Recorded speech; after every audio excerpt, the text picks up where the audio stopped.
하나님의 말씀은 요한복음 16장 20절에서 22절 말씀입니다. 내가 진실로 진실로 너희에게 이르노니 너희는 곡하고 애통하겠으나 세상은 기뻐하리라. 너희는 근심하겠으나 너희 근심이 도리어 기쁨이 되리라. 여자가 해산하게 되면 그때가 이르렀으므로 근심하나 아기를 낳으면 세상에 사람 난 기쁨으로 말미암아 그 고통을 다시 기억하지 아니하리라. 지금은 너희가 근심하나 내가 다시 너희를 보리니 너희 마음이 기쁠 것이요 너희 기쁨을 빼앗을 자가 없으리라. 아멘. 이 말씀은 이제 예수님께서 십자가 지실 것을 이제 미리 제자들에게 말씀하시면서 지금은 너희들이 이것이 근심이고 또 내가 죽는 것이 세상에서는 기뻐할 일이지만 너희는 그래서 근심하겠으나 너희 근심이 도리어 기쁨이 되리라. 기쁨이 되리라. 이 말씀은 근심거리가 되는 일을 없어주시겠다는 뜻이 아니라 세상을 보는 새로운 눈을 주시겠다는 뜻입니다. 십자가 사건이 세상적으로는요, 슬프고 근심된 일이었습니다. 그러나 새로운 눈을 주시겠다는 겁니다. 이 사건을 어떻게 해석할 것인가, 복음 안에서. 그래서 해석은 우리가 복음 안에서 해석할 수 있는 능력이 있어야 됩니다. 우리가 지금 오늘이 마침 2021년 12월 31일 마지막 날입니다. 마지막 날 오늘 이 본문을 통해서 또 하나님께서 주시려는 특별한 뜻이 있을 줄 믿습니다. 이제 2022년을 맞게 되죠.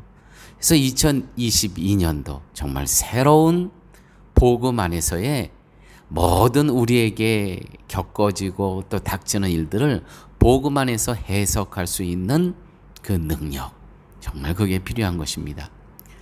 이미 말씀드린 대로 세상을 육신의 눈으로 보게 되면 모든 것이 근심거리고 염려할 것밖에 없습니다. 보이는 것을 의지하기에 근심은 당연한 것입니다. 이것은 제자들이라고 해서 예외가 아니었습니다. 육신의 눈이 아니라 하늘을 소망하는 눈으로 세상을 보게 될 때 세상 일이 내 마음대로 안 되는 것이 아니라 하나님의 뜻대로 되어가고 있음을 보게 된다는 것이죠. 그래서 코비드가 여러분, 코비드가 재앙입니까? 하나님의 뜻대로 지금 되어가고 있는 것입니다. 이 안에서 하나님께서 또 자기 백성을 부르십니다. 하나님의 뜻을 이 안에서 이루어가고 계실 것입니다.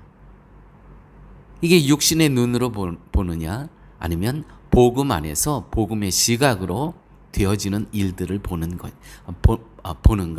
이것이 차이점이 있는 겁니다. 성령이 오신 것은 우리를 이러한 어리석음에서 벗어나게 하시고 새로운 하늘의 지혜를 주셔서 하나님의 일을 볼 수 있게 하기 위함이셨습니다. 그래서 성령께서 오신 겁니다. 복음 안에서 해석할 수 있는 능력은 누구를 통해서? 성령 하나님의 도우심을 통해서 가능한 것입니다. 그러므로 성도가 살아있다는 것은 숨을 쉬고 맥박이 뛰는 것으로 확인하는 것이 아니라 영원한 생명이신 예수님을 향해 마음이 움직이는 것으로 확인하는 것입니다. 그렇죠. 살아계신 생명 되신 예수님의 시각으로 오늘을 봤을 때 저주가 아니죠. 재앙이 아니죠. 이곳에서 하나님의 역사하고 계심을 우리는 또한 볼 수도 있고 깨달아 알아가게 된다는 것입니다. 이게 바로 성령의 도우심이고 복음 안에서 해석할 수 있는 능력입니다. 21절, 22절 말씀입니다. 여자가 해산하게 되면 그때가 이르렀으므로 근심하나 아기를 낳으면 세상에 사람 난 기쁨으로 말미암아 그 고통을 다시 기억하지 아니하리라. 지금은 너희가 근심하나 내가 다시 너희를 보리니 너희 마음이 기쁠 것이요 너희 기쁨을 빼앗을 자가 없느니라. 빼앗을 자가 없느니라. 아기를 낳기 전에는 아이를 낳았을 때의 기쁨은 알지 못하고 다만 고통만을 생각하고 근심합니다. 아기를 낳는 고통은 낳을 때의 기쁨을 얻기 위한 잠시 과정에 불과한 것뿐입니다. 마찬가지로 예수님이 제자들의 떠나심으로써 제자들은 근심하게 되지만 이것은 빼앗기지 않는 하늘의 기쁨을 제자들에게 주시기 위한 일이었습니다.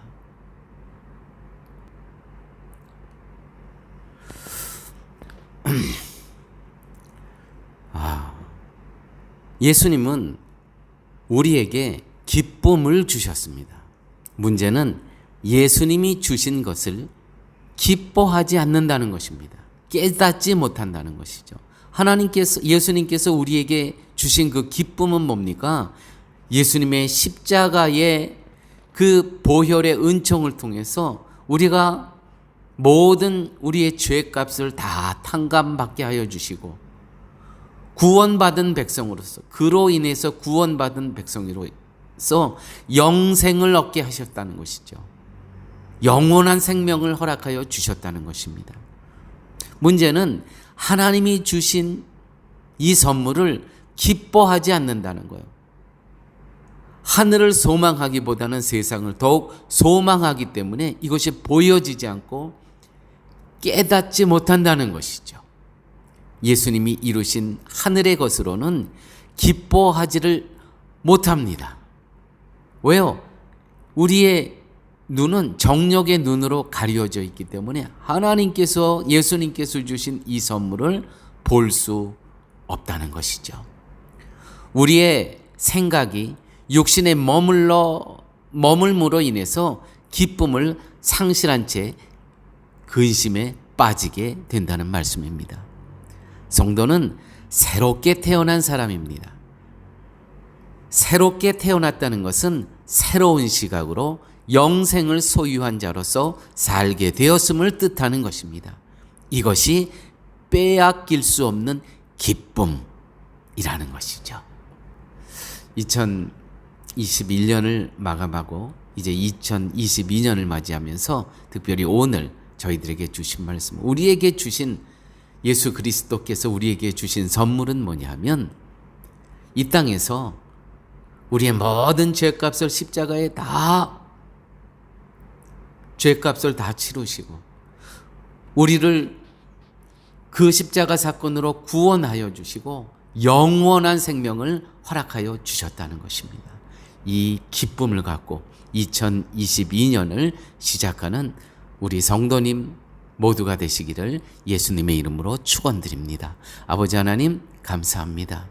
2021년 마지막 날 저희들에게 이렇게 복된 말씀으로 저희들을 2021년을 맞게 하여 주시고 마감하게 하여 주시고 또 2022년을 소망의 기쁨으로 출발할 수 있는 은혜를 허락하여 주심을 아버지 하나님 감사합니다.